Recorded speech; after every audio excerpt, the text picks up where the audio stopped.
پیشن گوئی مسلم موت کو اگر ہم پڑھیں، اب دیکھیے جماعت احمدیہ قادیان جو ہے جس شخص کو مسلم موت یا اس پیشن گوئی کا مصداق سمجھتی ہے، وہی تو ان کی اسیری کا وہ تو سارے ان کی اسیری، ان کی قید کا سارے کا سارا نسخہ وہ لے کر آیا۔ جماعت احمدیہ میں جو اسیری شروع ہوتی ہے وہ نظام جماعت کے سیٹ اپ کے ساتھ ہوتی ہے، وہ پورا کا پورا سیٹ اپ جس میں آج احمدی جکڑے ہوئے ہیں، اس کا بانی مرزا صاحب نہیں تھے، جسے مسلمان حضرات غیر احمدی حضرات قادیانی نیٹ ورک کہتے ہیں۔ ایک خوف پھیل جاتا ہے کہ یہ قادیانی ہاتھ ہے اس کے اندر، یہ قادیانی نیٹ ورک ہے۔ اس کا بانی جو تھا وہ تو خلیفہ ثانی صاحب تھے، مرزا صاحب تو نہیں تھے۔ مرزا صاحب سے پہلے جو تھے، اگر آپ غور کیجئے، اس طرح کی تنظیم ایگزسٹ نہیں کرتی تھی۔ اونلی تنظیم جو آپ نے بنائی تھی وہ تھی انجمن، اور آپ نے فرمایا تھا کہ اگر آپ احمدی حضرات اپنا رسالہ الوسیط کھولیں، اسے پڑھیں، تو اس میں بڑا واضح یہ لکھا ہوا ہے کہ میں خدا تعالیٰ کا خلیفہ ہوں اور یہ انجمن میری جانشین ہے۔ اس کوئی تیسری رائے نہیں، اپنے آپ کو خلیفہ کہا ہے اور انجمن کو اپنا جانشین قرار دیا، اور فرمایا کہ میری زندگی میں میرا فیصلہ جو ہے وہ آخری ہوگا، کیونکہ میں خدا تعالیٰ کی ایک مجسم قدرت ہوں، اور میرے بعد جو ہے یہ انجمن ہوگی۔ یہاں پر کسی خلافت کا ذکر ہی نہیں، وہ تو خود اپنے آپ کو خلیفہ کہتے ہیں، اور خلیفوں کے بعد خلافت تو ایک تماشا ہی ہے۔ مثال کے طور پر کیا کبھی خلافت کسی مجدد کے بعد چلی ہے؟ حضرت عمر بن عبدالعزیز سے اگر آپ شروع کیجئے، اب پھر ہندوستان میں جو مجدد آئے، مجدد طلب ثانی آئے، اس کے بعد جو ہے شاہ ولی اللہ صاحب آئے، پھر سید احمد شہید آئے، تو ہمیں ایسی کوئی خلافتیں نظر نہیں آتی۔ مرزا صاحب جو تھے وہ اسی لڑی کے اندر ایک خلیفہ بن کر آئے تھے 14ویں صدی میں، اور میں سمجھتا ہوں کہ یہ بہت غور طلب بات ہے کہ مرزا صاحب خود ایک خلیفہ تھے، اور خلیفوں کے بعد خلافتیں نہیں چلا کرتی۔ ہاں، مرزا صاحب نے اپنے بعد جو ایک انجمن کو اسٹیبلش کیا، اور اس کے بعد لوگوں کو یہ کہا کہ میرے بعد مل جل کر دعا کرو جب تک کہ خدا تعالیٰ کی طرف سے کوئی روح القدس پا کے کھڑا نہ ہو جائے، اور ساتھ مسلم موت کی خبر دے دی۔ اب یہاں پر جو لوگوں نے مل جل کر کام کرنا تھا، انہوں نے کیا کیا، یہ ہم آپ آگے چلتے ہیں۔ اب ان لوگوں نے جن کو یہ سیٹ اپ دیا گیا، انہوں نے کیا کیا؟ انہوں نے یہ کیا کہ لٹیروں نے جنگل میں شمع جلا دی، مسافر یہ سمجھا کہ منزل یہی ہے، ہم بیچارے غریب لوگ جو امام مہدی اور مسیح موعود کی تلاش کے اندر نکلے گھروں سے، ہمارے ماں باپ، ہمارے آباء و اجداد، وہ ان لٹیروں کے چنگل میں پھنس گئے اور اسی کو اپنی منزل سمجھ بیٹھے، اور وہیں ڈیرے ڈال دیے، اور اگلے تیار بیٹھے تھے پورے کے پورے سسٹم کے ساتھ۔ تو آج جماعت احمدیہ قادیان جو ہے، جو نقشہ پیش کرتی ہے، وہ ایسی جماعت، اگر آپ پوری مذاہب کا مطالعہ کر لیجئے، میں نے ابراہمک ریلیجن کا بہت تفصیل سے مطالعہ کیا ہے، یہودیوں سے لے کر پھر عیسائی اور مسیحی، حضرت عیسیٰ علیہ السلام کا وقت آتا ہے، پھر اس کے بعد جو ہے رسول اللہ صلی اللہ علیہ وسلم، پھر اس کے بعد بھی مسلمانوں میں بھی بے شمار فرقے جماعتیں بنتے رہی ہیں، لیکن آپ کو ایسی جماعت کہیں آپ کو نہیں ملے گی۔ اگر کہیں آپ کو ملتی ہے تو وہ فرقہ آپ کو ملے گا یہودیوں کا، جو آج سے 2000 سال پہلے یروشلم کے اندر جو ہے ایک خاص فرقہ تھا، جس میں عیسیٰ علیہ السلام نازل کرتے ہیں۔ ان کا ایک خاص طرز معاشرت تھا، ایک خاص طرز عمل تھا، ان کا ایک خاص جو ہے سیٹ اپ تھا، ایک خاص نظام تھا، جس میں عیسیٰ علیہ السلام جو ہیں نزول فرماتے ہیں، اور اس نظام کے اندر عیسیٰ علیہ السلام کا ریجیکٹ ہونا سمجھ میں آتا ہے، خاص کر ہم لوگوں کو جنہوں نے احمدیہ نظام کا مطالعہ کیا ہے۔ یہ وہ نظام، آج جو احمدیہ جماعت کے پاس جو نظام ہے، بے نہیں وہی کاپی ہے جو عیسیٰ علیہ السلام کے وقت میں یہودیوں کے اس خاص فرقے کے اندر تھا۔ آپ اس میں پڑھیں، بے شمار آپ کو نظر آئیں گی کس طرح ٹیکسیشن کا نظام تھا، کس طرح لوگ جکڑے ہوئے تھے، کس طرح لوگ جو ہیں ان کی زندگیاں جو کنٹرول ہوئی ہوتی تھیں، کس طرح جو ہے لوگوں کے جو معاشرتی اسپیکٹ ہوا کرتے تھے، ان معاشرتی اسپیکٹ کے اوپر جو ہے مذہبی جماعتوں کو کنٹرول کیا کرتے تھیں۔ تو حضرت زکریا علیہ السلام خدا کے نبی تھے، وہ کیا کہتے تھے؟ وہ کہتے تھے میں تو کچھ نہیں کر سکتا، تمہارا جب کنگ آف جیوز آئے گا بس اسی آس میں بیٹھے رہو، وہ آئے گا تو کچھ کرے گا، میں نہیں کچھ کر سکتا. مطلب کہ وہ نبی تھا خدا کا، اس کا بیٹا یحییٰ وہ نبی تھا، اور جب عیسیٰ علیہ السلام آتے تو یحییٰ علیہ السلام نے اس کی شہادت دی تھی کہ وہ تمہارا مسیح آ گیا ہے، وہی کچھ کرے گا. پھر کیا ہوا وہ ایک الگ کہانی ہے. تو آج جماعت احمدیہ کو اس مقام پر پہنچانے میں، اور احمدیوں کی آج جو حالت ہے، اسیر کی جو حالت ہے، اس کی خبر خدا تعالیٰ نے مرزا صاحب کو پہلے دے دی تھی. پھر فرمایا کہ موسیٰ بھی ظاہر ہوگا. اب یہاں پر ہم ایک تھوڑا سا ہم ڈسکشن کو تھوڑا سا میں لے کے چلتا ہوں کہ اگر ہم یہ مان لیں کہ جماعت احمدیہ کہ مرزا صاحب علیہ السلام جو ہے وہ ابن مریم ہیں، جس کا دنیا انتظار کر رہی ہے، عیسائی یہودی مسلمان، وہ آئے اور 1908 میں 28 میں کہ وہ اس دنیا سے رخصت ہو گئے. امام مہدی علیہ السلام ہے، وہ آئے، وہ بھی رخصت ہو گئے، نبی بھی، وہ بھی رخصت ہو گئے. ٹھیک ہے، سارے ٹائٹل ہم دیکھتے ہیں.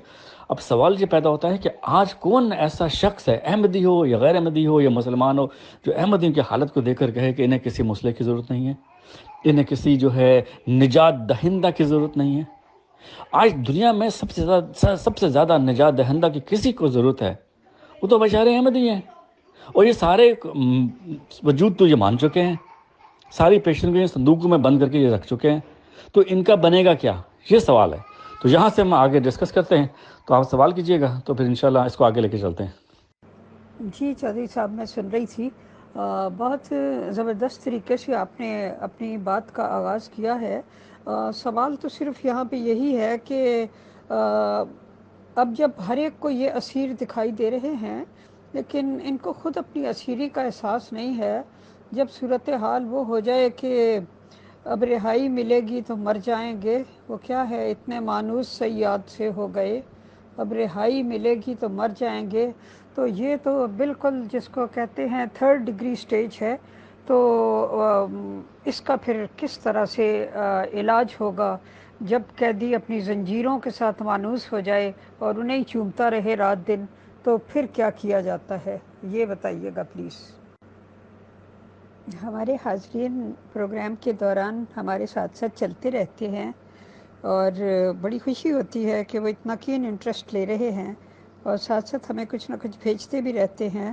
تو یہ میرا فرض ہے کہ میں اس سب کچھ کو فارورڈ یہاں پہ کرتی رہوں.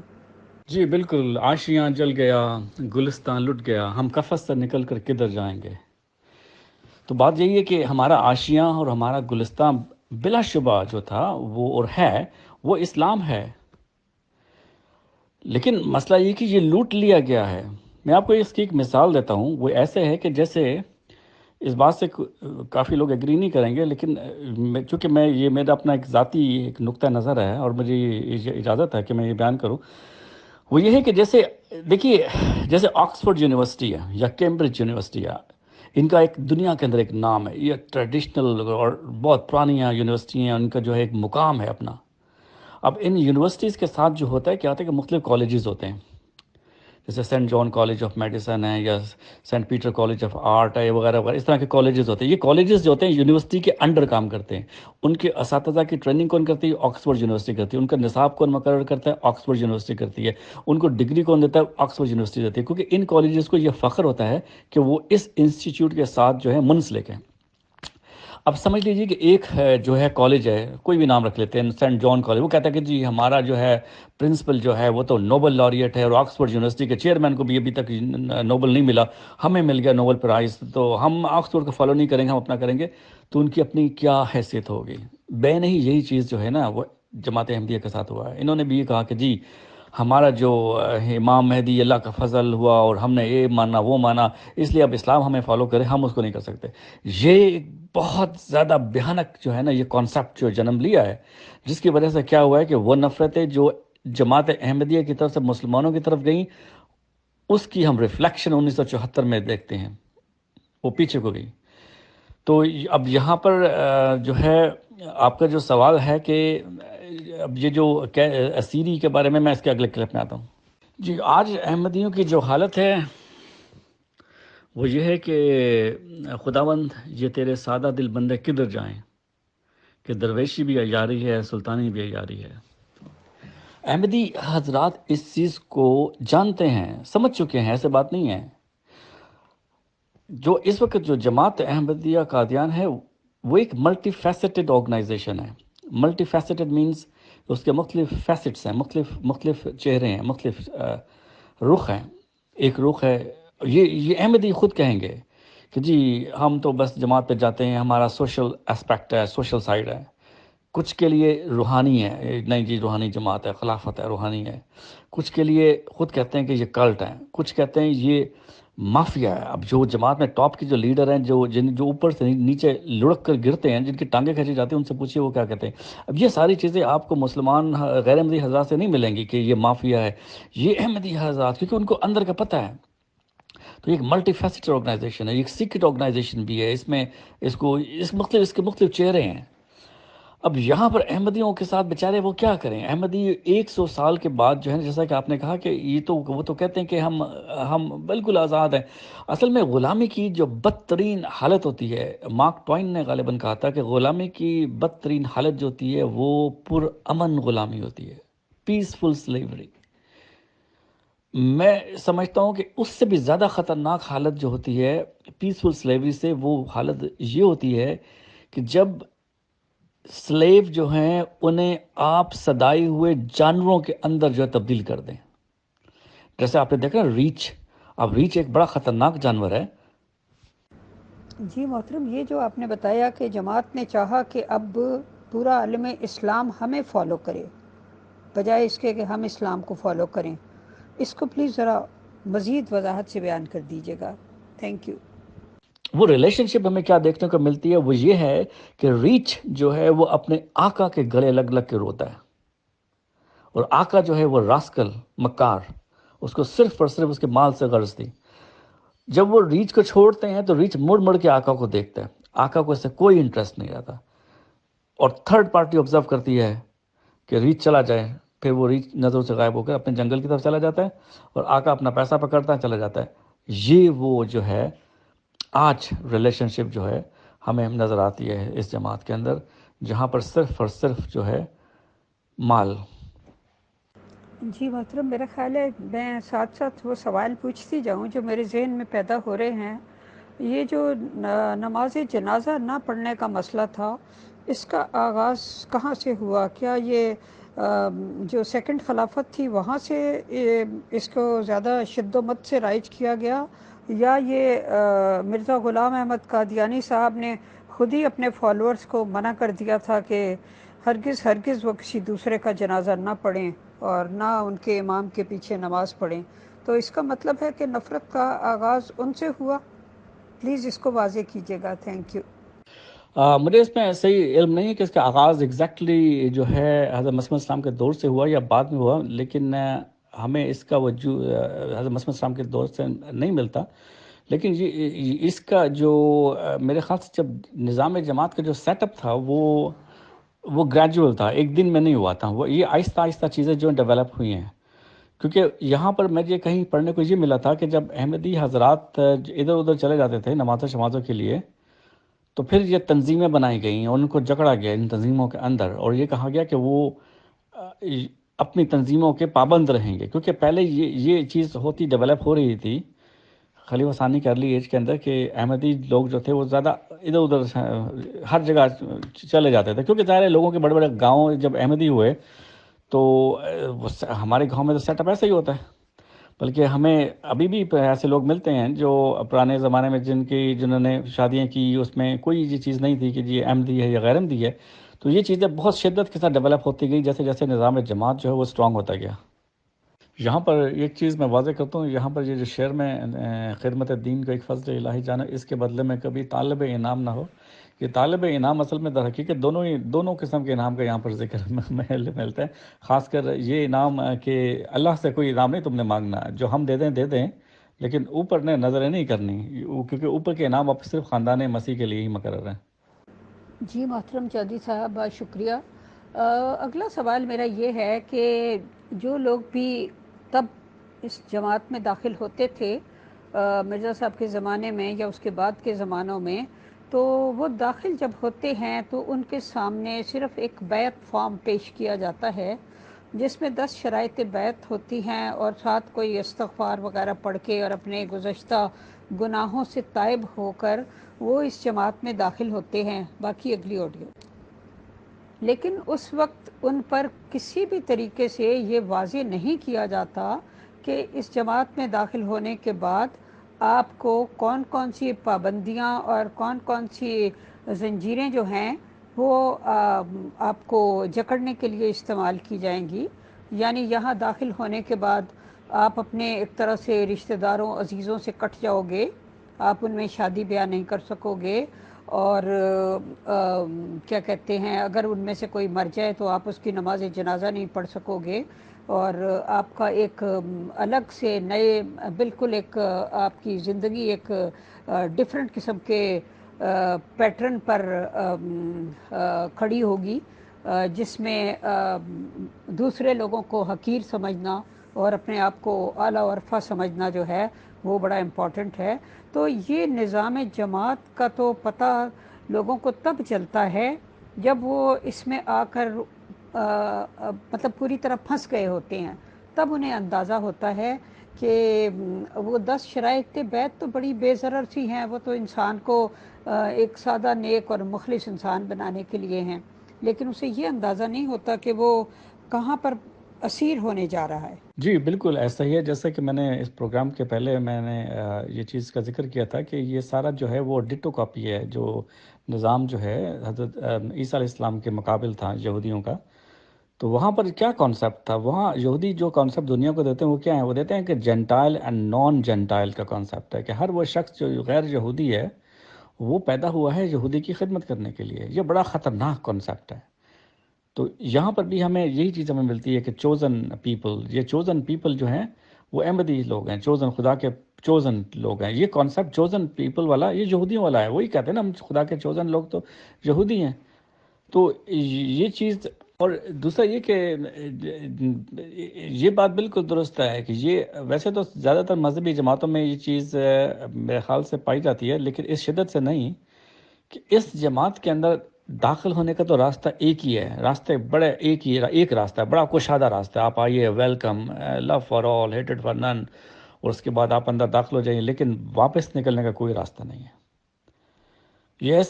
میں ایک لیکچرز پڑھ رہا تھا رابرٹ لفٹن، اگر آپ کے پاس کبھی وقت ملے تو یہ ضرور پڑھیے گا۔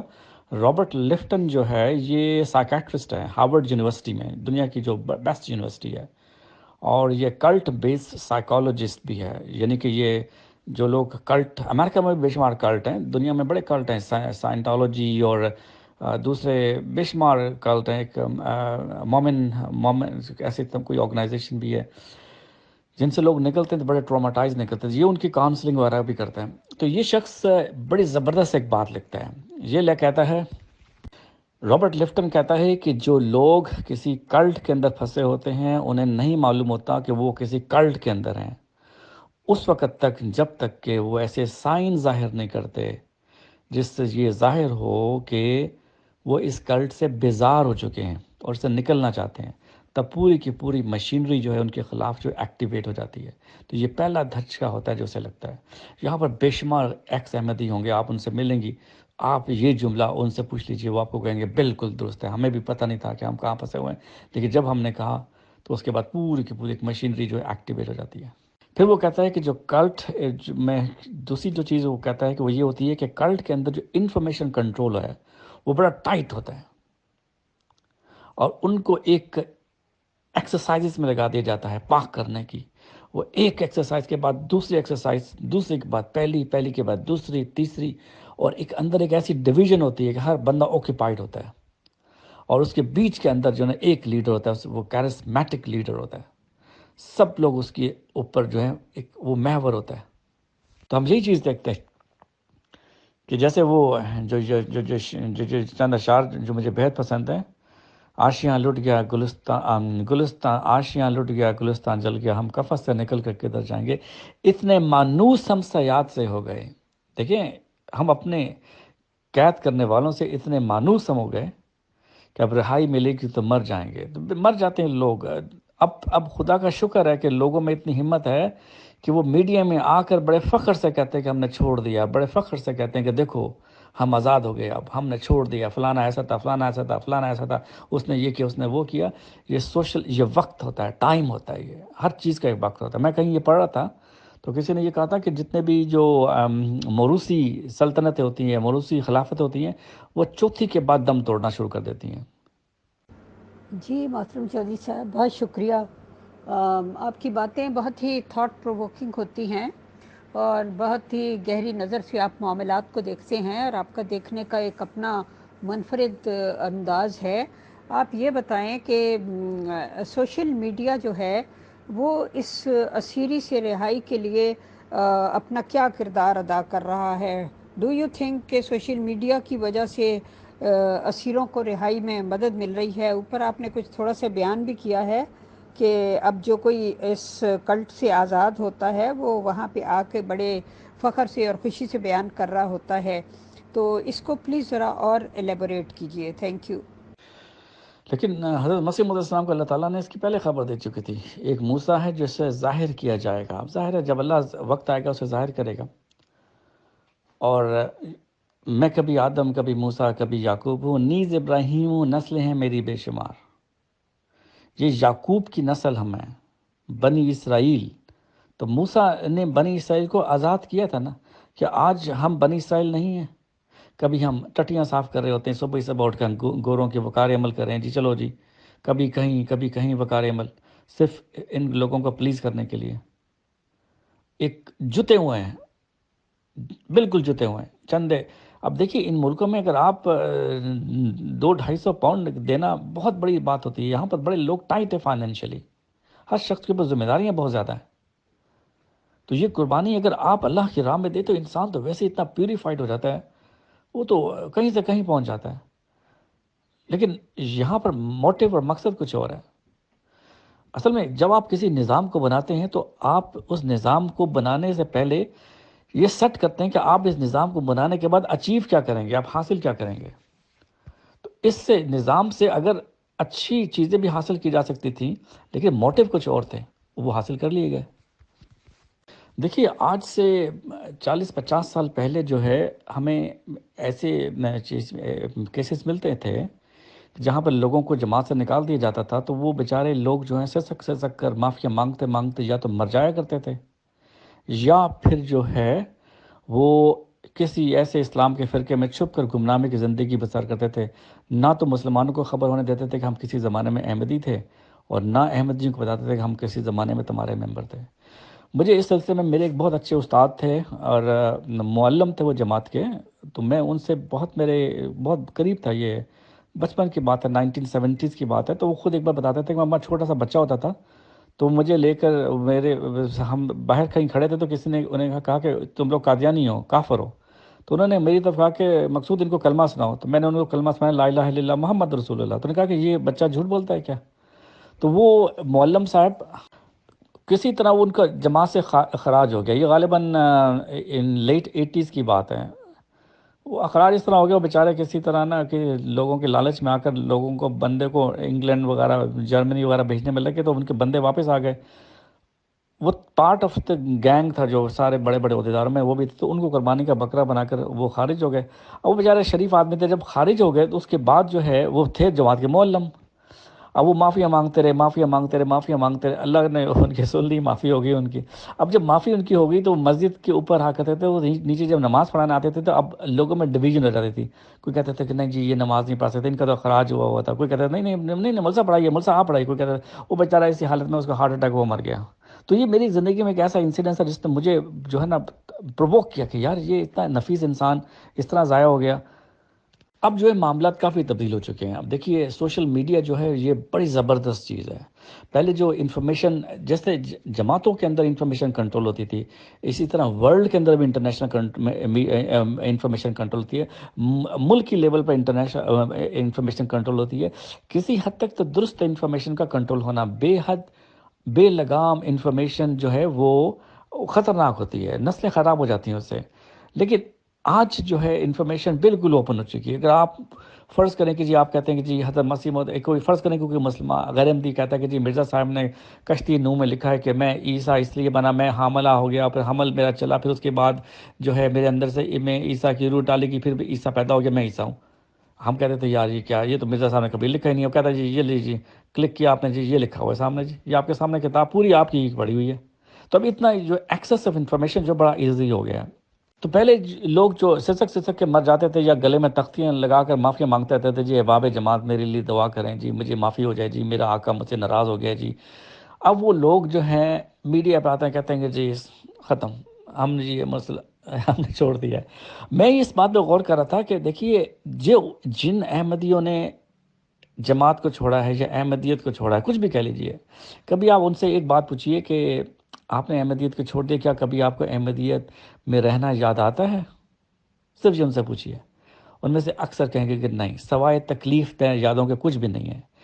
میں نے 25 سال پہلے پاکستان چھوڑا.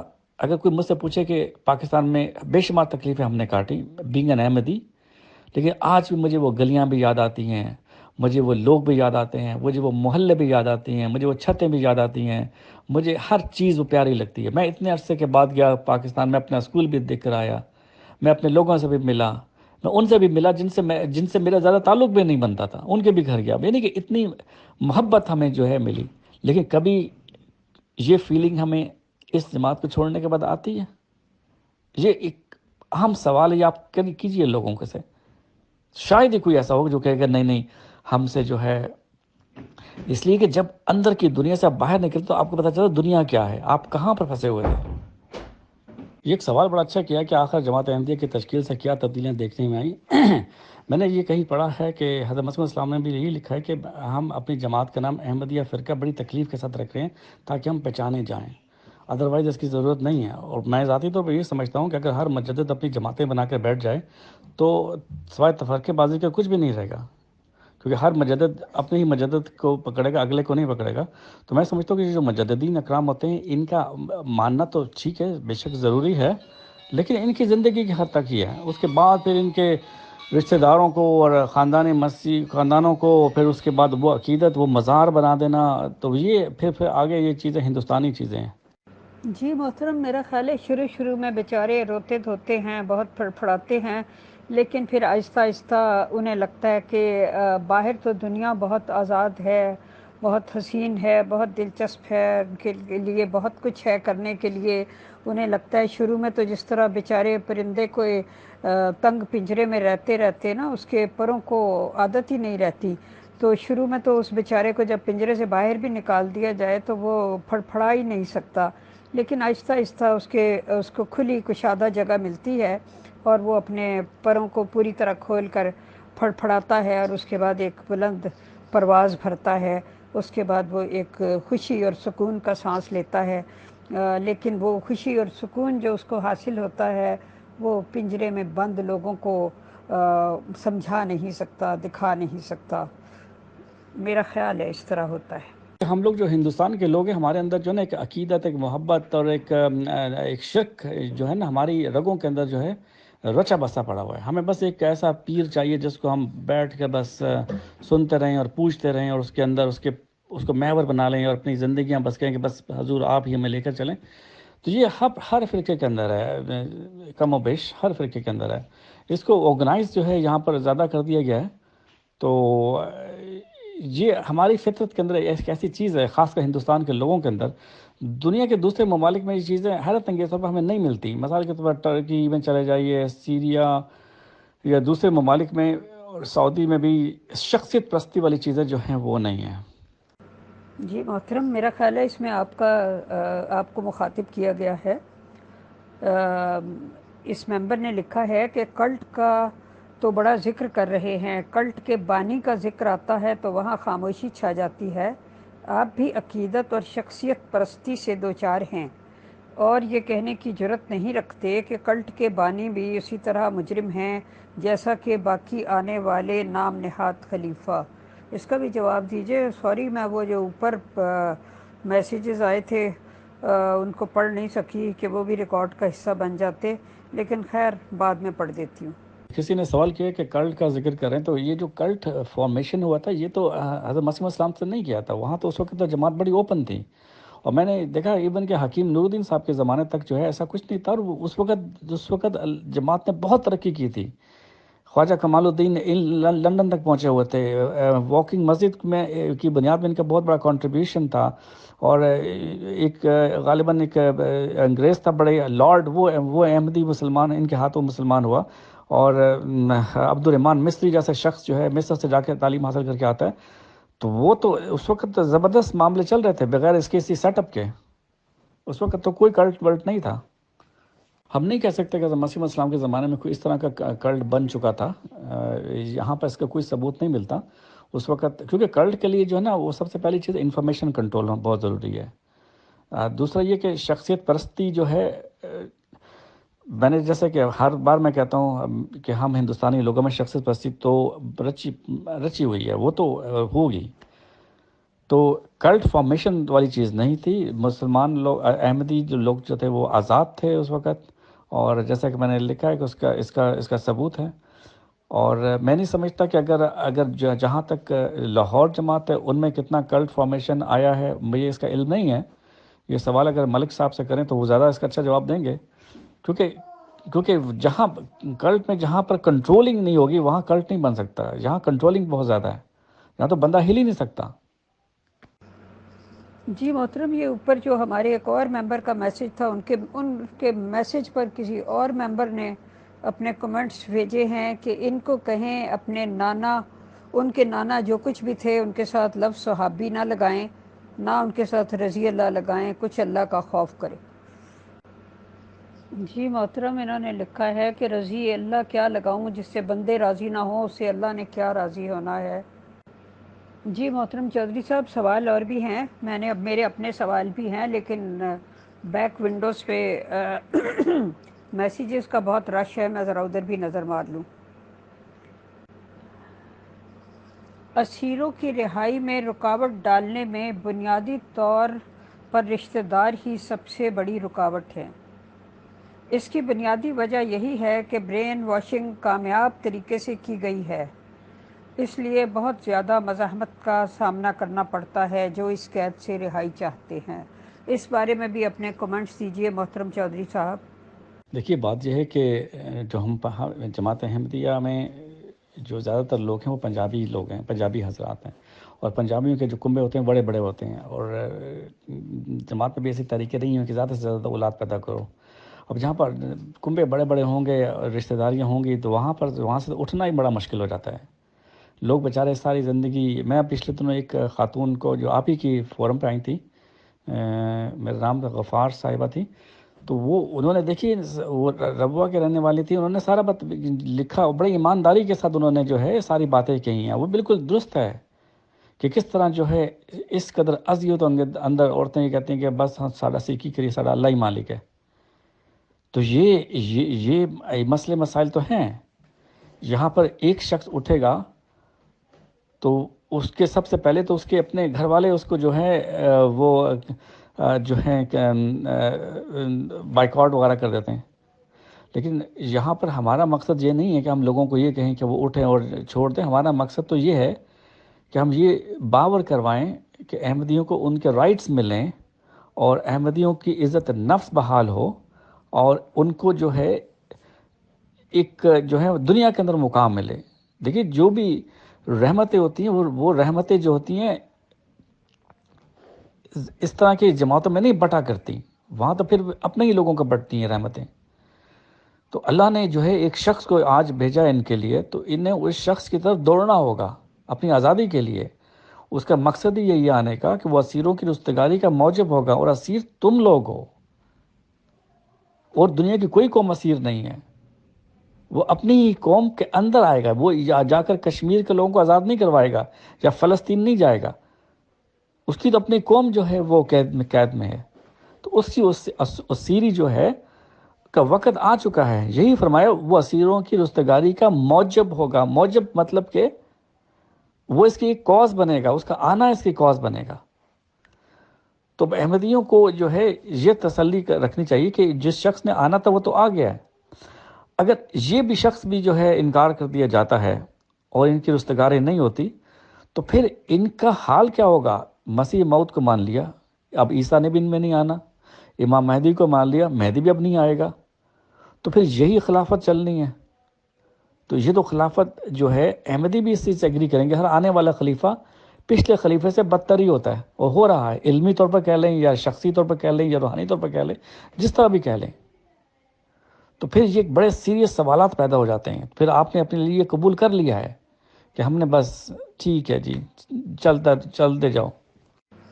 جی محترم، یہ بتائیے کہ اپنے ہی عزیزوں، رشتہ داروں، بہن بھائیوں، دوست احباب، برادری والوں کے ساتھ یکا یک مقاطعہ کر لینا، ان سے منہ پھیر لینا، اور ان کی وہ مریں یا جئیں یا بیمار ہوں یا کسی تکلیف میں ہوں، ان کی کوئی پرواہ نہ کرنا، یہ کیا یہ طریق اسلام کے جو اخوت اور ہمدردی اور بھائی چارے کا طریق ہے کہ ایک دوسرے کا خیال رکھو، ایک دوسرے کے تم پر حقوق ہیں، ایک دوسرے کے دکھ درد میں کام آؤ، کیا یہ اس سے ٹکراتا نہیں ہے؟ مصر کے زمانے میں آج سے تقریباً 4000 سال پہلے ایک بیماری ایگزسٹ کرتی تھی، اسے کہتے تھے لیپرسی یا کوڑ کی بیماری، جیسے کوڑ کہتے ہیں۔ تو ہوتا یہ تھا کہ یہ بیماری چلتی رہی اور مختلف قومیں آتی رہیں، تو بنی اسرائیل کے زمانے میں کیا ہوتا تھا کہ اس بیماری کے جو کوڑ کے جو مریض ہوتے تھے ان کو کھائی میں پھینک دیا جاتا تھا، ان کو سوسائٹی سے الگ کر دیا جاتا تھا، اور کہتے تھے کہ یہ جو بیماری ہے دوسروں کو لگ جائے گی۔ اور اس بیماری کے اندر جو یہ بیماری دو طرح کی ہوتی ہے، ایک تو اس میں نا بڑی چہرے کی جو حالت ہوتی ہے بڑی بھیانک سے ہو جاتی ہے، ناک کی ہڈی کولیپس ہو جاتی ہے، اور ہڈیاں جو ہوتی ہیں نا وہ ختم ہونا شروع ہو جاتی ہیں۔ تو چہرے کے پر لوگ جس کے جو مریض ہوتے تھے وہ کپڑا باندھ دیتے تھے تاکہ وہ چہرہ جو ہے نا وہ خراب نہ ہو اور چھپا بھی رہے۔ دوسری بیماری جو ہوتی ہے وہ سکن کی حد تک ہوتی تھی، کہ صرف سکن میں رہتی تھی۔ تو پرانے زمانوں سے ہی اس بیماری کو اللہ کا عذاب سمجھا جاتا تھا کہ یہ جو ہے اللہ کا عذاب ہے، تو ایسے لوگوں کو جو ہے کھائی میں ڈال دیا جاتا تھا۔ حضرت عیسیٰ علیہ السلام بھی وہاں پر جا کے تبلیغ کرتے تھے، ان لوگوں کو، کوڑ کے مریضوں کو دیکھا کرتے تھے۔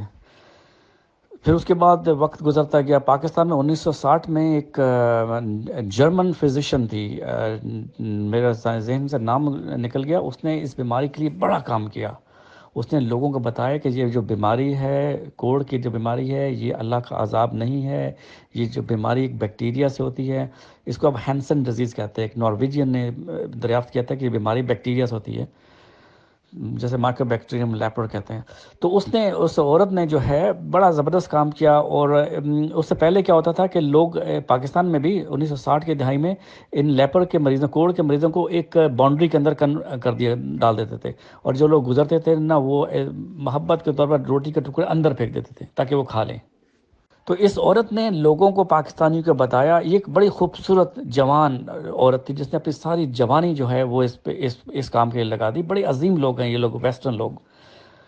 تو اس نے لوگوں کو بتایا کہ روتھ فالرز غالباً اس کا نام تھا، روتھ کر کے، تو اس نے لوگوں کو بتایا کہ دیکھو یہ بیماری اللہ کا عذاب نہیں ہے، اس سے کوئی تعلق نہیں ہے، یہ لوگ تمہاری طرح کے لوگ ہیں، یہ بیکٹیریا ہے۔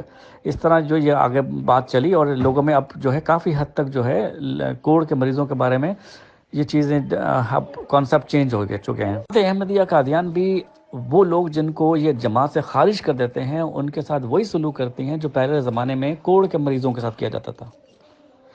وہاں تو کوڑ کے مریضوں کو روٹی دینے والے بھی لوگ ہوتے تھے جو دور سے پھینک دیتے تھے، یہاں تو آپ ان سے بات بھی نہیں کر سکتے، بلکہ اگر وہ سامنے سے آ رہے ہو تو لوگ رستے تبدیل کر لیتے ہیں کہ ہم نظر میں نہ آ جائیں جماعت کے، کہ ہم نے تعلق رکھا ہوا ہے۔ اور بالکل اسی طرح جہاں پر وہاں کہا جاتا تھا کہ یہ اللہ کے لعنت ان کے اوپر پڑی ہوئی ہے، ان سے دوری رہو جب تک ان کی بیماری ٹھیک نہیں ہو جاتی، تو یہاں پر بھی وہی کانسیپٹ ڈیولپ کیا گیا ہے کہ یہ تو اللہ کے لعنت کے اندر کا یہ شکار ہے، یہ جب تک معافی نہیں ان کی ہو جاتی ان سے دوری رہو۔ اب یہ دیکھیے یہ 21ویں صدی میں کیا چیزیں ہو رہی ہیں، یہ کیا کر رہی ہے یہ منہاج الجماعت، کیا ہو رہا ہے یہ؟ کیا آج کے سوشل میڈیا کے زمانے میں یہ چیزیں ایگزسٹ کر سکتی ہیں؟ ویسٹ کے اندر یہ چیزیں ایگزسٹ کر رہی ہیں، کسی کو پتہ ہی نہیں ہے کہ مخرج کے ساتھ کیا سلوک کیا جاتا ہے، مکاتا، بائیکاٹ، یہ سب چیزیں کیا ہیں؟ اس لیے کہ وہ کوڑ کا مریض ہے۔ ماں باپ کو بھی ہٹاؤ۔ مجھے ایک جملہ نہیں بھولتا، وہ یہ ہے کہ وہ کہتے ہیں کہ وہ بچے جو بلوغت کی عمر تک نہیں پہنچے ان کے معاملات ماں باپ کے ساتھ ہوتے ہیں، اور جو بلوغت کی عمر تک آ گئے ہیں ان کو فیصلہ کرنا پڑے گا اور جماعت کو لکھ کے دینا پڑے گا کہ وہ اپنے ماں باپ کا مقاطعہ کریں گے. پتہ یہ کانسیپٹ ہے، یہ کہاں اسلام ہے؟ ہمیں اسلام کے اندر جو چیز ملتی ہے.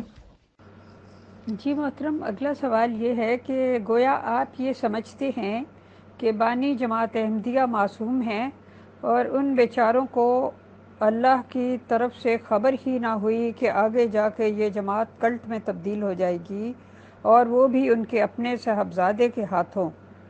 اب اس پر سبحان اللہ ہی کہا جا سکتا ہے. وہ یہ ہے کہ رسول اللہ صلی اللہ علیہ وسلم اور آپ کے صحابہ کا شیب ابی طالب کی گھاٹی کے اندر جو ہے سوشل بائک آؤٹ کیا گیا تھا، ان کو محصور کر دیا گیا تھا. یہ ہمیں ملتا ہے. لیکن جماعت کے افراد جو ہیں اس کو جسٹیفائی کیسے کرتے ہیں؟ وہ کہتے ہیں کہ جی فلانی فلانی فلانی فلانی جنگ پہ یا جہاد پر جو ہے ایک صحابی نہیں آئے تھے تو آپ نے اس کا مقاطع کیا تھا، اور اس کے پر پورے کے پورے جو ہے انہوں نے مقاطع بنا ڈالے. کس طرح چیزوں کو مس انٹرپریٹ اپنے مفادات کے لیے کیا جاتا ہے.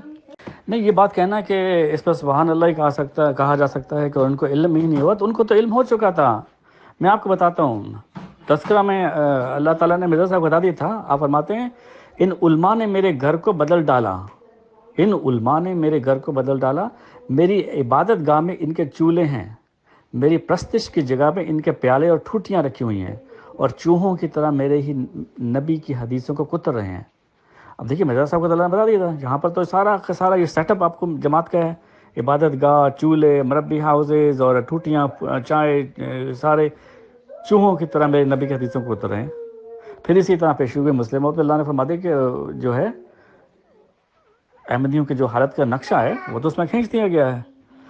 تو بعض اوقات جو ملہم ہوتا ہے اللہ تعالیٰ اس کو وہ علم نہیں دیتا جو اگلے وقت کے بارے میں ہوتا ہے.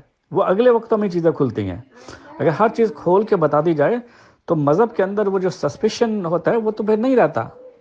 مثال کے طور پر کون سے نبی کو یہ پیشن گوئی دی گئی جو اس کے آنے والوں نے سب سمجھ لی اور اس نبی کی اپنی سمجھ میں آگے ساری پیشن گوئیاں، آنے والے کی تو نہیں آتی. مثال کے طور پر عیسیٰ علیہ السلام کو یہ کہا گیا کہ جی عیسیٰ علیہ السلام نے کہا کہ جی وہ مددگار نہیں آئے گا جب تک میں نہ جاؤں، جب میں جاؤں گا تو وہ آئے گا اور تمہارے ساتھ ہمیشہ رہے گا. تو وہ آیا کب تھا؟ وہ تو 500 سال کے بعد آیا تھا. اب عیسائی کیوں انکار کرتے ہیں؟ وہ کہتے ہیں کہ وہ تو ہماری خلافت ہے، پاپائیت ہے. یہاں پر احمدی بھی کہتے ہیں جب مرزا صاحب کے الہام کیا گیا کہ وہ نہیں آئے گا جب تک میں نہ جاؤں. مرزا صاحب کہتے ہیں کہ جب میں جاؤں گا تو وہ آئے گا. تو احمدی حضرات کہتے ہیں کہ وہ تو ہماری خلافت ہے، اگلا وجود 100 سال بعد کیسے آ سکتا ہے؟ تو یہ سارے راز ہوتے ہیں مذہب کے. مذہب جو ہے وہ ایک بڑی ایسی چیز ہے کہ جس کے اندر آپ کی وزڈم کی ضرورت ہے. بغیر وزڈم مذہب نہیں ہے. جی محترم چودھری صاحب، یہ ایک اور میسیج آیا ہے. جب 1,14,000 انبیاء کسی کی اسیری کی دستگیری نہ کر سکے تو بانی جماعت احمدیہ نے کون سا کمال کر لینا تھا؟ یہ تو تاریخ اسلامی سے ثابت ہو رہا ہے کہ انسان مذہب بیزار رہا ہے ہمیشہ، ہر نبی کے دور کے بعد، ورنہ ایک نبی ہی کافی تھا. کیا آپ نہیں سمجھتے کہ مذہبی دنیا نے انسان کو کبھی آزاد کیا ہی نہیں؟ یہ بہت اچھی بات ہے، اور اس کے ساتھ میں بھی ایک فقرہ ملاؤں گی، بلکہ ایک طرح کی زنجیروں سے کو کاٹ کر ایک نئی طرح کی زنجیریں جو ہیں وہ پہنا دی جاتی ہیں. اس کا بھی پلیز جواب دیجیے گا. بات بالکل درست ہے، میں بھی اس سے ایگری کرتا ہوں آپ کی طرح کہ حقیقت یہی ہے کہ دیکھیے کہ جو خدا تعالیٰ کی طرف سے کوئی شخص آتا ہے تو ہمیں اس کو ماننا ہے. وہ اس لیے کہ یہ ایک ڈیوائن کانٹریکٹ ہے. انسان کا اور خدا تعالیٰ کے بیچ میں جو سب سے قدیم معاہدہ ہوا تھا وہ ہے وہ الہی معاہدہ.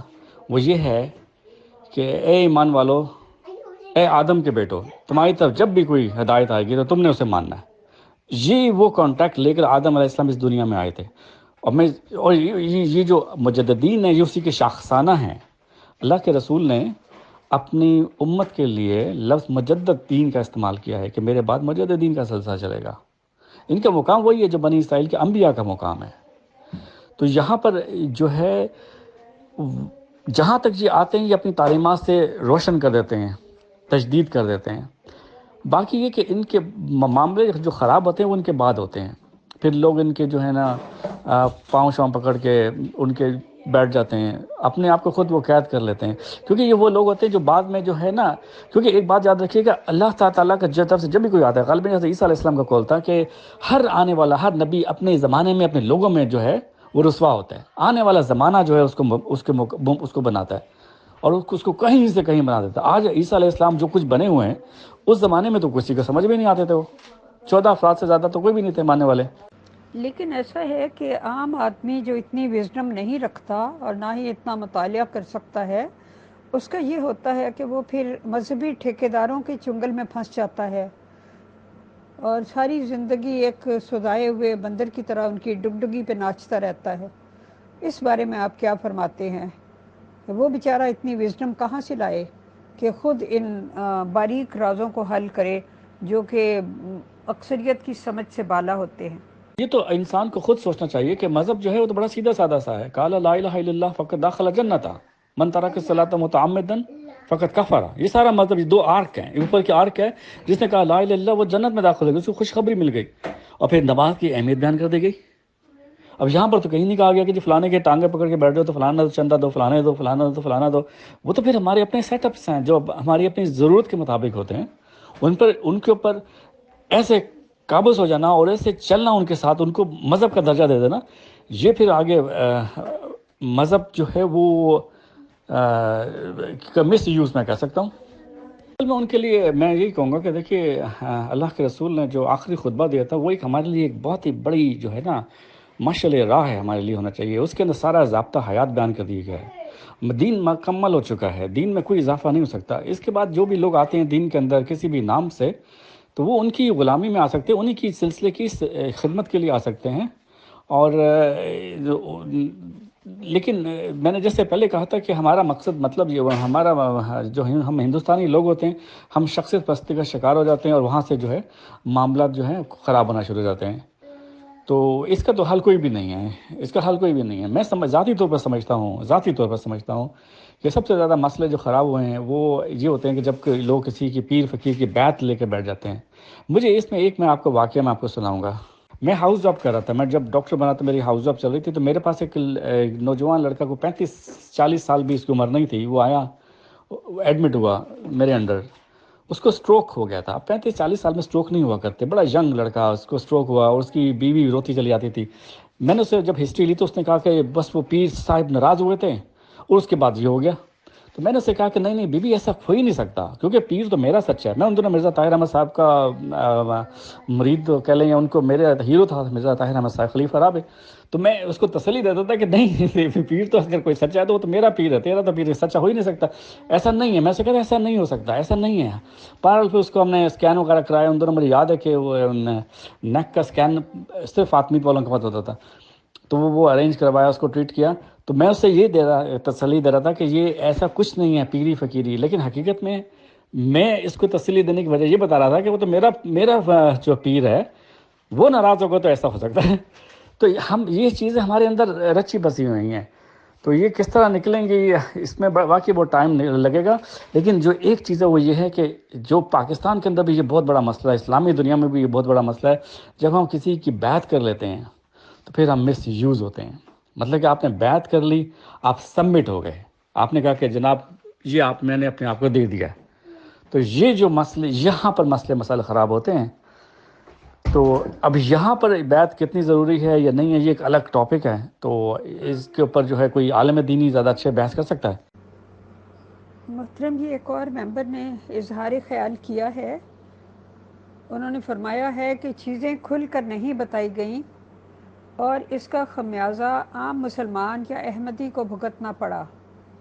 اگر تمام چیزیں کھل کر بتا دی جاتی تو کیا عام انسان بیچارہ قید سے شروع سے ہی نجات پا جاتا؟ ایسے راز کا کیا فائدہ جو انسان کی زندگی سے ہی کھلواڑ شروع کر دے؟ یہ راز جو اللہ تعالیٰ دیتا ہے وہ تو راز اللہ دیتا ہے نا، وہ تو نہیں کھلتے۔ مثال کے طور پر مرزا صاحب کو اللہ نے ایک مبشر وجود کی خبر دی، اس کو آپ نے مسلم موت کا نام دیا، وہ آپ اپنی اولاد میں ڈھونڈتے رہے۔ اب بندہ پوچھے کہ بھائی آپ خود دعوے دار ہو امام مہدی کے، خود دعوے دار ہو مسیح عیسیٰ ابن مریم کے، تو ڈھونڈ رہے ہو آپ مسلم موت کو، تو اس نے اصلاح آپ کی کیا صحابہ کی کرنی تھی؟ اب دیکھیں نا یہ راز تو نہیں پر نہیں کھلا. تو احمدیوں کے اوپر بیچارے اوپر کیا راز کھلنے تھے ان پیشن گوئیوں کے؟ ان کو تو آج تک نہیں پتہ چلا کہ ان پیشن گوئی میں کیا چیز ہے. حقیقت تو یہ کہ مرزا صاحب عیسیٰ ابن مریم تھے ہی نہیں. وہ تو ابن مریم تھے ہی نہیں. وہ تو ابن مریم کی خوشخبری لانے والا شخص تھا جس نے اگلے زمانے میں آنا تھا. تو یہ ایک بڑا دلچسپ اور بڑا زبردست ٹاپک ہے. لیکن مسئلہ یہ ہے کہ اس کو کون سمجھے گا اور کیسے سمجھایا جائے. حقیقت خرافات میں کھو گئی, یہ امت روایات میں کھو گئی. محترم چودھری صاحب علمی ڈسکشنز کر رہے ہیں آپ بھی اور مغل میم بھی, اور ظاہر سی بات ہے کہ ہم تو سب سے کم علم ممبر ہیں سر. بٹ ایک سماجک سوال اٹھ رہا ہے آج کل گروپ میں. عطیہ میم کافی بات چیت اپنی رکھ رہے ہیں اور انہوں نے بتایا کہ ایک طرح سے کچھ بھی لفظ اس کو استعمال کریں گے کہ جو بھی حالات ہوئے بہرحال انہیں 3 شادیوں کو فیس کرنا پڑا. تو خیر, اب کچھ احمدیز ممبرس نے آج یہ اعتراض اٹھایا تھا کہ یہ تو سب باتیں غلط بولتی ہیں عطیہ میم, اور ان کا کہنا یہ ہے کہ عطیہ میم کو کبھی طلاق خدا نخواستہ, مجھے کہتے ہوئے بھی یہ لفظ اچھا نہیں لگتا, نہیں ہوئی بلکہ انہوں نے خلا لیا ہے. اور اگر کوئی عورت اپنی مرضی سے ہسبینڈ کو چھوڑتی ہے یا خلا لیتی ہے تو اس کا تو کوئی مہر بنتا ہی نہیں ہے. تب میرے دماغ میں عجیب و غریب سی فیلنگ ہوئی, کیونکہ مجھے مذہب اسلام کی تو معلومات ہے اور قرآن شریف بھی یہ کہتا ہے کہ مہر جو ہے رقم یہ خصوصی حق ہوتا ہے لیڈی کا یا وائف کا, اور وہ اسے ہر حال میں دینا ہی دینا ہے. کیا آپ کو اس ریگارڈنگ جانکاری ہے سر؟ بھلے یہ ٹاپک نہیں ہے بٹ ماشاءاللہ ایک علمی پرسن ہیں آپ. اگر آپ کو جانکاری ہے تو بتائیں کہ مذہب اسلام کیا کہتا ہے اور احمدی نظام اس ریگارڈنگ کیا کہتا ہے, پھر میں اپنی معلومات شیئر کرتا ہوں. شکریہ. جی فیصل بھائی, واقعی یہ تو فقہ کا سوال ہے, تو مجھے بہت زیادہ علم اس سلسلے میں نہیں ہے. لیکن میرے خیال سے جو عورتیں خلا لیتی ہیں تو مجھے ٹو بی آنیسٹ اس میں کوئی علم نہیں ہے. جماعت کی جو پالیسی ہے وہ یہ ہوتی ہے کہ 10,000 پاؤنڈ جب ان کا جو ہے اسٹینڈرڈ ہے وہ رکھا جاتا ہے, تاکہ جو ہے کیونکہ اس میں کافی زیادہ مس یوز ہو رہا تھا, لوگ شادیوں کا مس یوز کر رہے تھے, تو انہوں نے 10,000 پاؤنڈ حق مہر رکھا. تو اس کے اوپر بعض لوگوں نے اعتراض کیا تھا کہ حق مہر جو ہے 10,000 پاؤنڈ کیوں رکھا گیا ہے. تو جو خاتون کو ملتا ہے جب وہ طلاق لیتی ہے یا خلا لیتی ہے, اب یہ مجھے نہیں علم کہ خلا کے بعد ہے یا طلاق کے بعد ہے یا مرد کی طرف سے ہے. تو یہ ایسا میرے خیال سے جہاں تک مجھے اس کا ایکسپیرینس ہے وہ یہ ہے کہ جب عورت خلا لے تو آپ نے حق مہر اس کو دینا ہوتا ہے. تو جہاں تک میں سمجھتا ہوں تو یہ بات درست ہے کہ جی حق مہر جو ہے وہ خاتون ان کو ملے گا خواہ وہ خلا بھی لے. لیکن میں اس سلسلے میں کوئی اوپینین نہیں دینا چاہتا کیونکہ مجھے اس سلسلے میں زیادہ علم نہیں ہے. ایک ممبر نے ہمیں جماعت احمدیہ کی فقہ کے متعلق بتایا ہے کہ جماعت میں مہر اگر طلاق ہو تو پورا ملتا ہے, اگر خلا ہو تو آدھا ملتا ہے. یہ جماعت احمدیہ کا قانون ہے. ویسے تو خلا کی صورت میں بھی پورا ہی ملنا چاہیے, مگر مذہب میں عورت اسیر ہی تو ہے. محترم ایم چودھری صاحب, اصل میں کچھ بات تو نکل ہی کے سامنے آ جاتی ہے. اب آپ نے 10,000 پاؤنڈ کی بتائی تو میں سمجھتا ہوں کہ ہمارے انڈیا پاکستان سے اس کو جوڑنے لگیں گے تو پھر تو بہت بڑی رقم بن جائے گی, اور یہ بھی کم سے کم جو تعلیمات ہم نے حاصل کی ہے مذہب اسلام کی اس کے تو بہت اگینسٹ جاتی ہے یہ بات. ہمارے سائٹس میں یا ہمارے یہاں تو یہ بتایا جاتا ہے کہ مہر فاطمی ہوتی ہیں یا پتہ نہیں کچھ کہتا جاتا ہے, مطلب آج کی تاریخ میں بھی شاید ہارڈلی 15-20 ہزار روپے وہ بنتے ہوں گے if I am not wrong. کچھ چاندی وغیرہ کا ہے کہ اتنی چاندی بنتی ہے. تو ظاہر سی بات ہے کہ اتنا پریشر بھی نہیں ہونا چاہیے کسی آدمی کے دماغ پہ, خدا نخواستہ وہ اس پریشر کے نیچے ہی دب جائے, کیونکہ یہ تو رشتہ ہے ہی پیار محبت اور اس کا. بٹ خیر ابھی تک مجھے جانکاری یہ مل رہی ہے کہ قرآن شریف کی کلیئر کٹ تعلیم ہے کہ جو مہر ہے وہ عورت کو ہر حال میں دینا ہے, ہر حال میں دینا ہے. اور احمدیز کے ریگارڈنگ مجھے جانکاری یہ کلیکٹ ہو پائی ہے اب تک کہ ان لوگوں نے اپنا سسٹم یہ بنا لیا ہے کہ اگر عورت خلا کرے گی یا خلا لے گی تو اسے کوئی مہر نہیں دینا, اور اگر مہر کا کچھ حصہ دے بھی چکے ہیں تو وہ بھی واپس لینا ہے. بہرحال میں تحقیقات کر رہا ہوں انشاءاللہ اس ریگارڈنگ مذہب اسلام یا محمدیز لوگوں سے بھی ثبوت اکٹھے کر کے, اور ان لوگوں کی باتیں بھی میں پھر انشاءاللہ لگا دوں گا. بہرحال آپ نے جو جانکاری دی اس کے لیے شکریہ, جزاک اللہ. جی یہ بالکل درست ہے. ویسے تو سارے مذاہب میں ہی عورت اسیر ہے بیچاری, صرف اب نہیں بلکہ حقیقت یہ ہے کہ سوسائٹیز کے اندر بھی عورت اسیر ہے. یہاں پر بھی انگلینڈ میں بھی جو ہے ہمیں اکثر یہ چیزیں سننے کو ملتی ہیں کہ جی فلانی عورت کو جو ہے فلانی پوسٹ پر اس کی سیلری کم ہے, اس کے کاؤنٹر مرد کے حوالے سے. تو ویسٹ نے اصل میں بات یہ کہ ویسٹ نے جو ہے نا وقت کے ساتھ ساتھ عورتوں کو حقوق دیے ہیں، اور اب ویسٹ عورت کو اتنے حقوق دیتا ہے جتنے سارے مذاہب مل کر بھی نہیں دیتے. لیکن یہاں پر ایک الگ ڈیبیٹ شروع ہو چکی ہے، وہ یہ کہ عورتوں کی اس قدر حقوق سے سوسائٹی کے اندر تھوڑی اور بھی پرابلمس کریٹ ہو گئی ہیں. ایک لاسٹ میرا کوشچن ہے محترم چودھری صاحب، ماشاءاللہ آپ تو ڈاکٹر بھی ہیں اور ظاہر سی بات ہے کہ تعلیم یافتہ لوگ ہیں، تو ہم تو خیر بہت کم پڑھے لکھے ہیں سر. تو میں یہ جانکاری چاہتا ہوں کہ جیسے آپ تو جمبا صاحب کو ایک طرح سے مانتے ہیں اور مرزا غلام احمد قادیانی صاحب کو بھی مانتے ہیں، تو اگر میں یہ کہنے لگوں کہ میں مرزا غلام احمد قادیانی صاحب کا ریسپیکٹ کرتا ہوں، ان کی عزت کرتا ہوں، تو کیا میں اپنے آپ کو احمدی نہیں کہہ سکتا؟ کیا میرا ضروری ہے کہ میں احمدی نظام سے جڑوں؟ اور اگر احمدی نظام سے مجھے جڑنا ہو یا مجھے جستجو ہو تو میں کیا اس پہ حق بجانب نہیں ہوں کہ میں احمدی جماعت ممبر سے یہ کہوں کہ آئیے آپ مجھے بتائیے کہ واٹ از احمدیز جماعت نظام، کیسے شروع ہوا، کہاں سے شروع ہوا، مرزا غلام احمد قادیانی صاحب کے انتقال کے بعد کیا کیا ہوا؟ اور اگر وہ اتنے پڑھے لکھے ہونے کا دعویٰ کرنے کے بعد وہ لوگ یہ جواب دیں کہ جی آپ تو احمدی جماعت کا حصہ نہیں ہو، تو ہم آپ کو کیسے بتا سکتے ہیں؟ تو ان کے جواب کو ہم جاہلانہ جواب بولیں گے، عالمانہ جواب بولیں گے، اور کیا وہ اس بات پہ صحیح ہیں اپنے پہ؟ پلیز اس پہ تھوڑا کمنٹ دے دیجیے گا. باقی انشاءاللہ مغل بیم اور آپ بات چیت کیجیے. شکریہ. ہمارے ایک اور محترم ممبر صاحب نے بتایا ہے کہ خلا لینے والی عورت حق مہر کا تقاضا نہیں کر سکتی.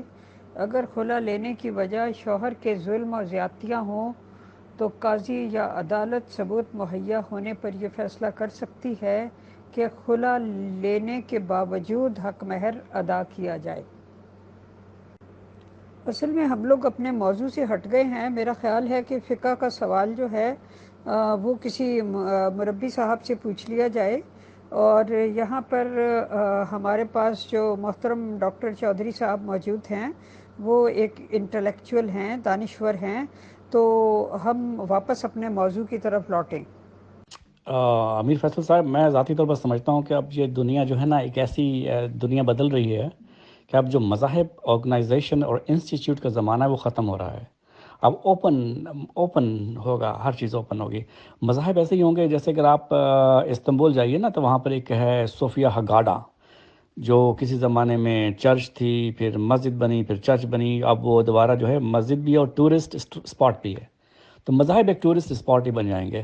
باقی یہ کہ دیکھیے، میں ایک جملہ اکثر کہتا ہوں، آپ اس سے ایگری نہیں کریں گے. میں کہتا ہوں کہ اگر آپ نے خدا کو تلاش کرنا ہے تو مذہبی جماعتوں سے نکل کر تلاش کریں. خدا اب مذہبی جماعتوں کے اندر نہیں رہا، میں ذاتی طور پر سمجھتا ہوں اس سے باہر چلا گیا. یہ ہم مذہبی جماعتوں کے اندر اپنے سیٹ اپ اور نظام کو ہی اتنا پریکٹس کر رہے ہوتے ہیں کہ ہمارے پاس وقت ہی نہیں ہے خدا کے لیے، اس کے وجود کے لیے. کسی زمانے میں لوگ خدا کی تلاش میں جنگلوں میں نکل جایا کرتے تھے، صحراؤں میں نکل جایا کرتے تھے. اب آپ کو کہیں نکلنے کی ضرورت نہیں، آپ صرف مذہبی جماعتوں کے جنگل سے نکلیں اور اپنے رب کو پائیے.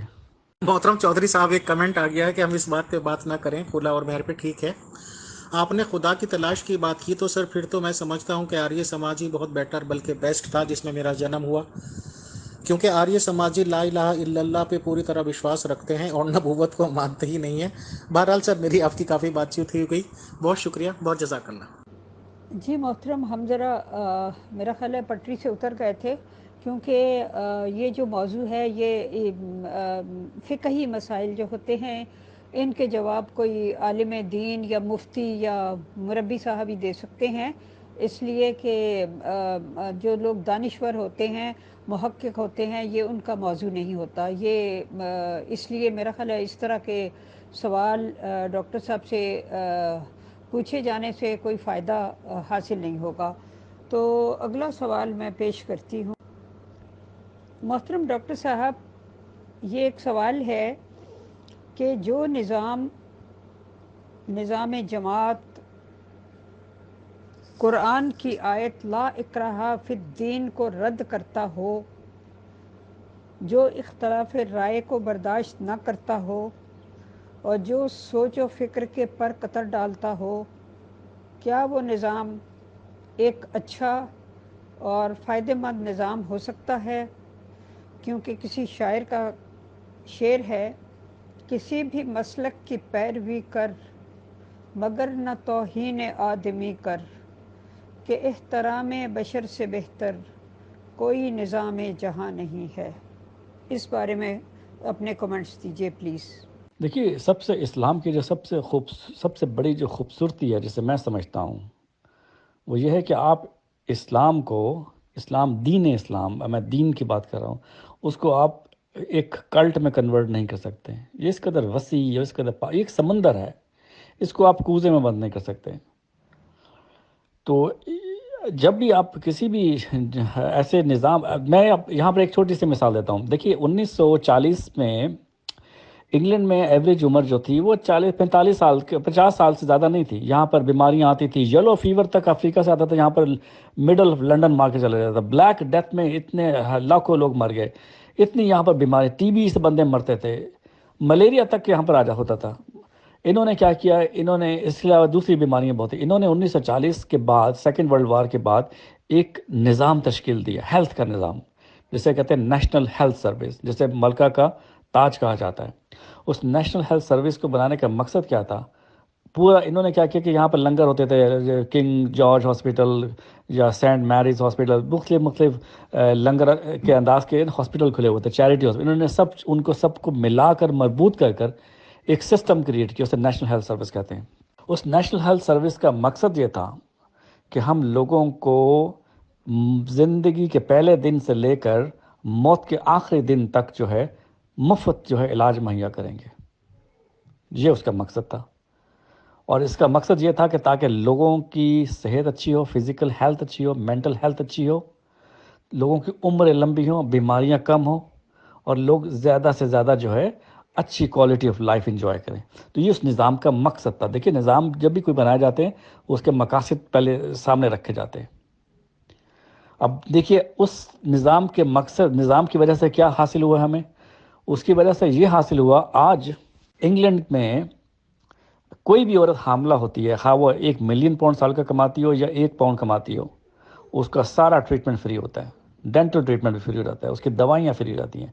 اگر کسی کو ڈائبٹیز ہو جاتی ہے اس کا سارا ٹریٹمنٹ فری ہو جاتا ہے. اگر کسی کو ایسی کوئی دوائی لینی ہے جیسے تھائروکسین ہے، جو کہ ریپلیسمنٹ ہے میڈیسن، جو نہیں لے گا تو مر جائے گا، اس کا سارا ٹریٹمنٹ فری ہو جاتا ہے. ہاسپٹل کے اندر ٹریٹمنٹ فری ہے.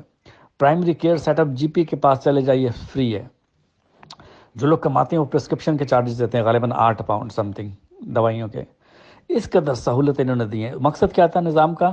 مقصد یہ تھا کہ لوگوں کی عمریں زندگی ہوں. نتیجہ کیا نکلا؟ نتیجہ یہ نکلا کہ آج انگلینڈ میں ایوریج عمر جو ہے 85-86 سال ہو گئی ہے. 85-86 سال تک لوگ زندہ رہتے ہیں. کیوں؟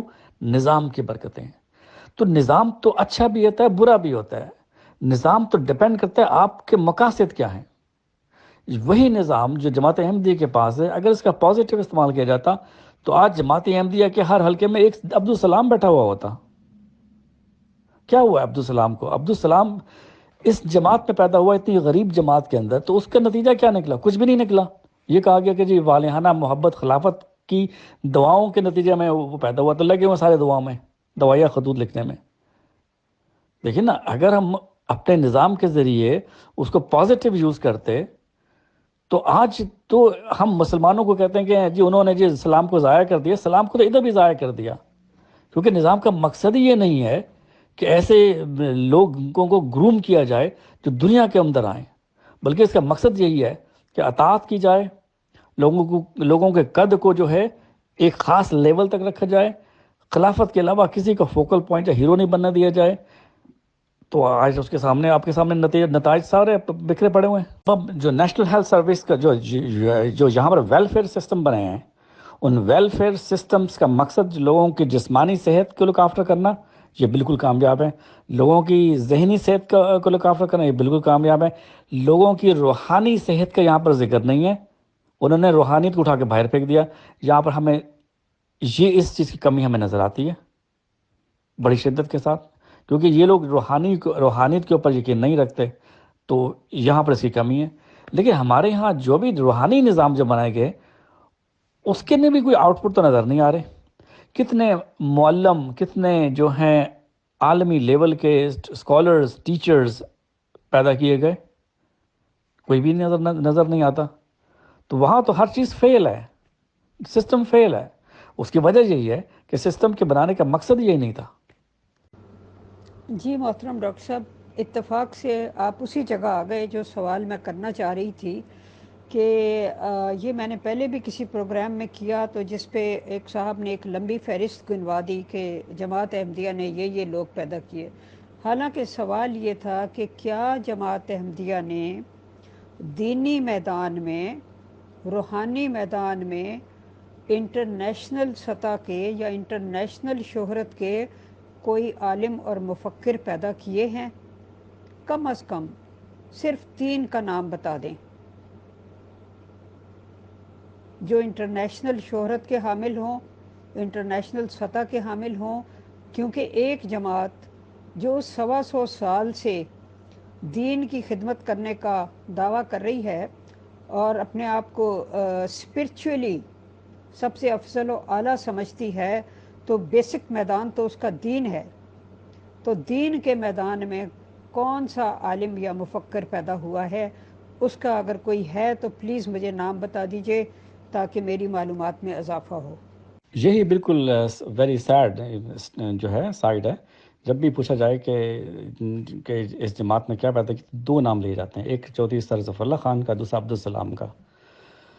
تو چودھری ظفر اللہ خان جو تھے وہ تو اس باپ کے بیٹے تھے، وہ اتنے امیر بندہ تھا، ان کے لیول کے لوگ یہیں تک ہی پہنچتے ہیں۔ دیکھیے انگلینڈ میں اس وقت جب بورس جانسن ہے پرائم منسٹر، اسے کوئی نہیں کہتا کہ یہ بڑا عظیم آدمی ہے، بورس جانسن پریزیڈنٹ بن گیا، کہتے ہیں اس کے جن اسکولوں میں وہ پڑھا لکھا ہے ان میں تو غریب بندہ تو جا ہی نہیں سکتا، جہاں کی جو کوارٹرلی فیس جو ہے ہزاروں 30 40 ہزار پاؤنڈ ہوتی ہے، تو وہ تو یہیں تک پہنچیں گا نا۔ اب ایچ ایس این کے بندے جو ہیں پاکستان کی اسمبلیوں میں پڑے ہوئے ہیں، مزہ تو وہ ہے کہ جب ٹاٹ کے اسکول کا بندہ جو ہے کوئی بنے، جیسے عبدالسلام بے شک وہ ہیرو ہے، وہ زبردست بندہ ہے۔ اب ظفر اللہ خان جو تھے وہ یورپ میں تو ہوتے تھے، تو یہاں پر یورپ میں انگلینڈ میں وہ جب پڑھ رہے تھے تو میں نے پڑھا ہے کہ وہ گرمیوں کی چھٹیوں میں یورپ کی سیر کو چلے جاتے تھے۔ یہاں تو لوگوں کے بیچارے بچے جو ہیں وہ کیا نام موپ لگا رہے ہوتے ہیں فرائیڈ چکن شاپ میں، کہ کسی کی بہن بیانی ہے تو کسی کی ماں بیمار ہے، تو وہ تو کانٹیننٹل فلائٹ جب پہلی شروع ہوتی ہے تو چودھری صاحب اس میں بیٹھے ہوتے ہیں، شام کو جو ہے وہ تھیٹر دیکھنے چلے جاتے ہیں۔ دیکھیں نا اس زمانے میں وہ انگریزوں کے ریلوے منسٹر تھے 1940 سے پہلے، تو اس جیسے قد کا بندہ اس مقام تک پہنچتا ہے، اگر ورلڈ کورٹ کا جسٹس بن جاتا ہے یا پاکستان کا، تو اس میں کوئی بڑی بات ہی نہیں ہے، کوئی بڑی بات ہی نہیں ہے، وہ یہیں تک تو جائے گا۔ ہاں عبدالسلام کی بڑی بات اس لیے ہے کہ وہ شخص جب لاہور آتا ہے تو پہلی بار بجلی کے کنبھ میں دیکھتا ہے۔ وہ شخص جب کیمبرج میں آتا ہے تو اس کا مینٹر اسے کہتا ہے کہ یہ تو یہاں پہنچ کیسے گیا؟ اس کے ساتھ خدا کا فضل تھا، اور اس نے جو بھی کیا وہ بہت عظیم انسان تھا، وہ دنیا اس کی عظمت کے گن گائے گی، ایک وقت آئے گا۔ لیکن اس کی عظمت کا انہوں نے کیا سے استعمال کیا؟ یہاں تو غریب کا بچہ جو ہے اگر کوئی گولڈ میڈل حاصل کر لے تو پوری کی پوری جو 12 اور کاؤنٹی تبدیل ہو جاتی ہے۔ وہ لوگوں کو جو لیس پریویلیج کے لوگ ہوتے ہیں ان کو بتایا جاتا ہے کہ اگر یہ بچہ یہ کام کر سکتا ہے تم بھی کر سکتے ہو، اور وہاں 1 سے 10 پیدا کر دیے جاتے ہیں۔ یہ کوئی ایسی بات نہیں ہے کہ جو کسی کے سمجھ میں نہ آئے، جو یورپ میں رہتے ہیں ان کو پتہ ہے، اس کو ہیرو بنایا جاتا ہے۔ یہاں ایک پرائم منسٹر تھا جان میجر جو تو میٹرک پاس تھا، اس کو بڑی عزت دیتے ہیں یہ لوگ۔ اس کے مقابل جو ہے بورس جانسن ہے تو ٹھیک ہے جی، وہ کیا بن گیا تو بن گیا۔ تو ہمیں ان چیزوں پر دیکھنا چاہیے۔ اس جماعت میں جو آپ نے بات کہی ہے، ایسے لیول کے لوگ جو علم اور مذہبی ایڈوانسمنٹ کریں، وہ تو ہمیں کوئی نظر ہی نہیں آتا۔ پھر دینی عالم کیسے پیدا ہو سکتے ہیں جہاں پر یہ بچوں کو سبق سکھایا جائے کہ عاقل کا یہاں پر کوئی کام نہیں، وہ لاکھوں بھی بے فائدہ ہیں، مقصود میرا پورا ہو، میرا مقصد پورا ہو، مل جائیں اگر دیوانے دو۔ تو جہاں پھر دیوانے جو ہیں وہ پھر جنگیں تو کر سکتے ہیں، فتوحات تو کر سکتے ہیں، لیکن علمی ایڈوانسمنٹ نہیں کر سکتے۔ 11 بجے تک مجھے ختم کرنا ہے، تو چند فائنل کوشچن کر لیجئے۔ Thank you. محترم، میں جتنے بھی جماعت احمدیہ کے جو عالم فاضل کہلاتے ہیں، مفتیان وغیرہ، میں نے سوائے اس کے کہ وہ اس علم کی جگالی کرتے رہتے ہیں جو جامعہ احمدیہ میں پڑھ کر آئے ہیں، اس کے علاوہ کوئی نئی بات پیش کرنا، کوئی نیا نقطہ نکالنا، کوئی اپنی ایسی نئی علمی تحقیق جس سے دنیا کو حیران کر دیں، ایسی روحانی میدان میں، علمی میدان میں، دینی میدان میں، یہ خاص طور پہ میں نے شرط لگائی ہے، کیونکہ بار بار انہی 2 کا، سر ظفر اللہ خان کا اور ڈاکٹر عبدالسلام صاحب کا نام لیا جاتا ہے، یا کوئی جی فلانے بیوروکریٹ تھے یا فلانے آرمی جنرل تھے یا ایئر فورس میں تھے وغیرہ وغیرہ، ہمیں اس سے کچھ لینا دینا نہیں، یہ سب دنیاوی پروفیشنز تھے۔ ہم علمی پوچھ رہے ہیں، کیونکہ روحانیت کا کلیم کرنے کا آپ کی جماعت کا دعویٰ ہے، تو یہاں سے ایسے عالم فاضل پیدا ہونے چاہیے تھے۔ میرا مطلب ہے کوئی غامدی جیسا پیدا ہوا، کوئی ڈاکٹر اسرار الحق جیسا پیدا ہوا، کوئی مولانا مودودی جیسا پیدا ہوا، کوئی تو ہو جس نے کوئی نیا نقطہ نکالا ہو، جس نے علمی میدان میں ایسا کام کیا ہو کہ دنیا کو حیران کر دیا ہو۔ یہ میرا پوچھنے کا مقصد ہے، لیکن اس کی جواب میں ہمیشہ ایک لمبی لسٹ گنوا دی جاتی ہے، بغیر یہ سوچے سمجھے کہ سوال کیا ہے۔ آج بھی کوئی صاحب آئی ڈونٹ نو وہ کون تھے، وہ کوئی لمبی چوڑی لسٹ گنوا رہے تھے اور کہہ رہے تھے کہ صبح سے شام ہو جائے گی ان لوگوں کے ناموں کا ورد کرتے ہوئے جنہوں نے کمال پیدا کیا۔ اور ویسٹ میں جو ہے، میں پہلے بھی یہ بات کہہ چکا ہوں کہ ہم لوگ اخلاقی طور پر اتنے جو ہیں کم مائندگی کا شکار ہے کہ میں نہیں سمجھتا کہ لوگ ہم سے جو ہے متاثر ہو سکیں گے۔ یہ لوگ بہت اعلیٰ قوم ہیں، بڑی ریفائن قوم ہیں، بہت زبردست یہ قومیں ہیں۔ انہوں نے جو پچھلے جو نظام انہوں نے اپنے بنائے ہوئے ہیں، اس کے تحت لوگوں کو جو ہے سوچنے سمجھنے کی اور انڈیپینڈنٹ تھنکنگ کی جو ہے اجازت کو پرووک کیا ہے۔ اور یہ ان قوموں میں جو سب سے بڑی خوبی ہے وہ یہ ہے کہ یہ کھرے اور کھوٹے میں فرق پتہ کر لیتے ہیں کہ کھرا کیا ہے، کھوٹا کیا ہے۔ یہاں پر آپ منہ توڑ کے بنا کے انگریزی بولیں گے تو ان کو پتہ چل جاتا ہے، اور جب آپ نیچرلی آپ جیسے ہوتے ہیں ویسے بات کرتے ہیں تو وہ ان کو پتہ ہوتا ہے، وہ ان کو زیادہ اچھا لگتا ہے۔ تو یہ قوموں میں اللہ نے ایک خوبی دی ہے، وہ یہ ہے کہ یہ ایک نظر سے جو ہے نا بندے کو جج کر لیتے ہیں، وہ اندر سے کیا ہے، باہر سے کیا ہے۔ جی میرا فائنل کویسچن یہ ہے کہ آپ ویسٹ میں ہیں، کیا یورپ میں انگریز گورے لوگ جو ہیں وہ دھڑا دھڑ احمدیت قبول کر رہے ہیں؟ کیونکہ مرزا غلام احمد قادیانی صاحب کا پتہ نہیں ایک الہام تھا یا کشف تھا کہ میں لندن کے کسی ممبر پر کھڑا ہوا تقریر کر رہا ہوں اور میں نے کچھ چھوٹے چھوٹے سفید رنگ کے پرندے پکڑے ہیں، اور اس کا مطلب یہ ہے کہ بہت سے انگریز لوگ جو ہیں، گورے لوگ، وہ احمدیت قبول کریں گے۔ تو یہ کس حد تک ہو رہا ہے ایسا؟ جہاں تک وہ لمبی لسٹ کا تعلق ہے، دیکھیے بات یہ ہے کہ اگر آرمی میں کچھ جرنیلز پیدا ہوئے ہیں تو کریڈٹ تو پاکستان آرمی کو جاتا ہے، اس میں جماعت احمدیہ کا کیا رول ہے؟ مجھے تو یہ سمجھ میں نہیں آتا۔ اگر عبدالسلام نے نوبل پرائز فزکس میں لیا ہے تو کریڈٹ تو اس کے بیچارے کے اسکول کے ماسٹرز کو جاتا ہے یا ان یونیورسٹیز کو جاتا ہے جس نے اسے گروم کیا ہے۔ اس میں جماعت کا کیا تعلق ہوتا ہے؟